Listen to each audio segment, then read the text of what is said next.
Une micro-sieste après le repas. Si elle n'excède pas 20 minutes, elle te sera bénéfique pour éviter le coup de pompe qui est dû à la digestion. Au-delà de 20 minutes, tu peux tomber dans un sommeil plus profond, ce qui rend le réveil plus difficile, plus long, et tu peux te sentir dans le cirage une longue partie de la journée. Ok, d'accord, mais est-ce que dormir aide à digérer? Pas du tout. La position allongée ne favorise pas le travail de l'estomac pendant la digestion. Au contraire, ça la complique, puisque les aliments stagnent plus longtemps dans la position allongée. Les reflux gastriques s'intensifient dans une position qui peut vite être désagréable pendant le sommeil.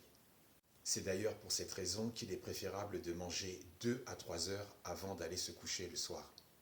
L'acide nécessaire à la digestion des aliments peut remonter le long de l'œsophage et ensuite te déranger. Tu sais, par des remontées acides, pas cool et très incommodantes. Oui, parce que c'est de l'acide chlorhydrique. Mais j'ai 2 astuces à partager.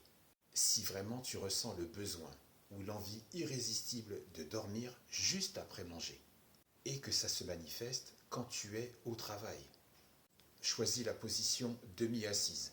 Sur une chaise, le buste à plus ou moins 45 degrés. La tête dans les mains, sur la table ou sur le bureau.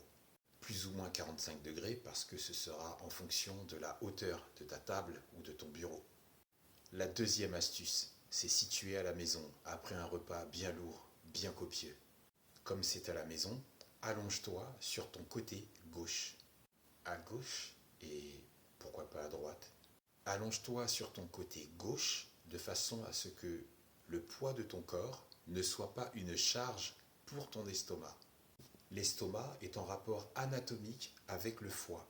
Mais quel est le rapport? Si tu dors sur ton côté gauche, c'est pour que ton estomac n'ait pas à supporter le poids de ton foie.